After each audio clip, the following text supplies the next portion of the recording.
Hey, good afternoon, everybody. It is October 5th, 2023, and we are in the Old Testament book of 1 Kings. 1 Kings, 2 Kings, just like 1 Samuel, 2 Samuel used to be one book. In fact, traditionally, all four of these were one book, just four parts of the book. So this is going to start as a continuation of Samuel, and that's why they originally belonged together. We don't know who wrote it. Traditionally, it's attributed to Jeremiah. He probably did not write that. Another group of people think that believe what's called the Deuteronomical history.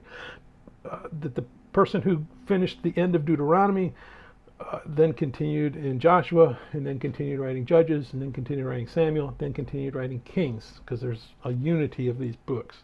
Other people say, well, yeah, there's a unity of the books, but it was spread out over time that multiple people did this. Pretty sure that by the time we get to the end of Kings, that the person who wrote that is writing before the big exile comes and they're dispersed into Babylonia, based on the events that he's talking about. In order to plot out a timeline, it's really hard to do because, well, straight up, it doesn't add up, right? But the problem is, as we look at it, is the sources that he's citing, do they start a king's reign, the first full year he reigns? Did it start the partial year that he took over?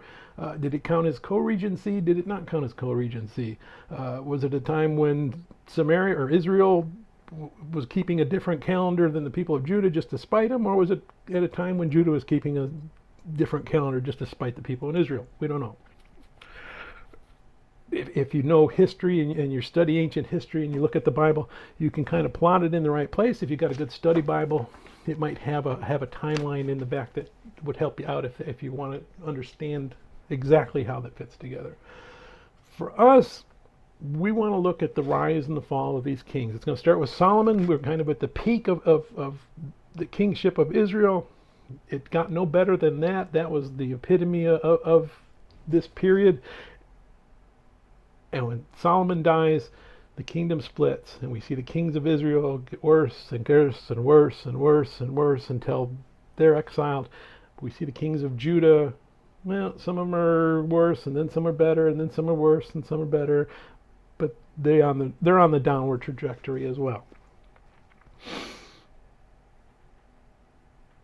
And usually it's always about idolatry.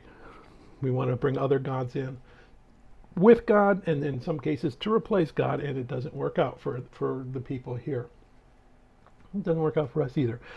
We start off with Abishag in a strange story that the king was cold, so hey, let's get a virgin to come and lay with him and keep him warm. I don't know why they didn't just go buy him a blanket, but that's the event that happens here. And the thing to keep in mind is it isn't a sexual thing. It's just, hey, body warmth to keep him warm. So we start with David, and his health is failing. He's getting ready to die.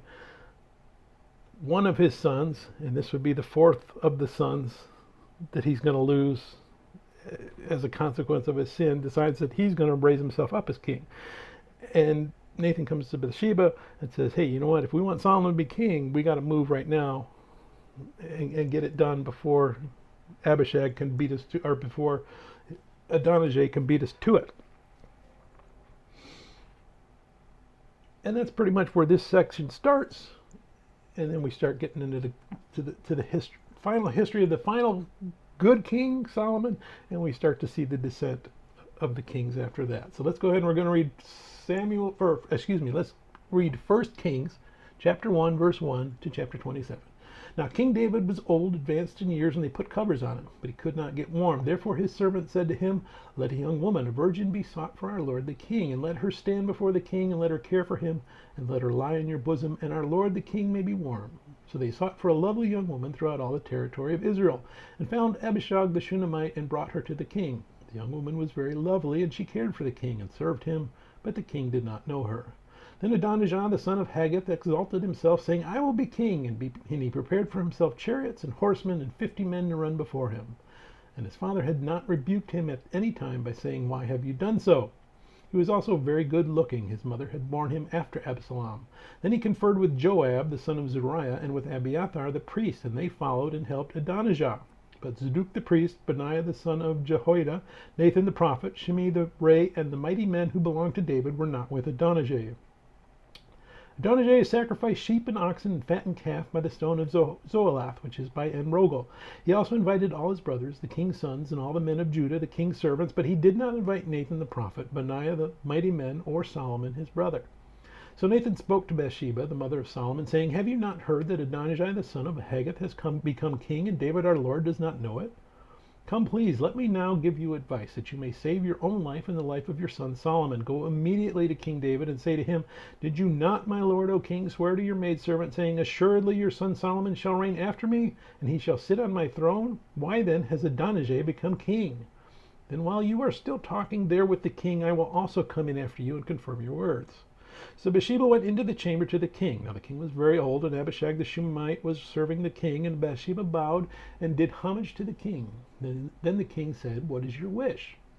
Then she said to him, "My lord, you swore by the Lord your God to your maidservant, saying, Assuredly Solomon your son shall reign after me, and he shall sit on my throne. So now look, Adonijah has become king, and now, my lord the king, you do not know about it. He has sacrificed oxen and fattened cattle and sheep in abundance, and has invited all the sons of the king, Abiathar the priest, and Joab the commander of the army. But Solomon your servant he has not invited. And as for you, my lord, O king, the eyes of all Israel are on you, that you should tell them who will sit on the throne of my lord the king after him. Otherwise it shall happen, when my lord the king rests with his fathers, that I and my son Solomon will be counted as offenders." And just then, while she was still talking with the king, Nathan the prophet also came in. So they told the king, saying, "Here is Nathan the prophet." And when he came in before the king, he bowed down before the king with his face to the ground. And Nathan said, "My lord, O king, have you said Adonijah shall reign after me, and he shall sit on my throne? For he has gone down today and has sacrificed oxen and fattened cattle and sheep in abundance, and has invited all the king's sons and the commanders of the army and Abiathar the priest. And look, they are eating and drinking before him, and they say, Long live King Adonijah! But he has not invited me your servant, nor Zadok the priest, nor Benaiah the son of Jehoiada, nor your servant Solomon. Has this thing been done by my lord the king, and you have not told your servant who should sit on the throne of my lord the king after him?" May God bless the reading of his word, and God bless you. Bye.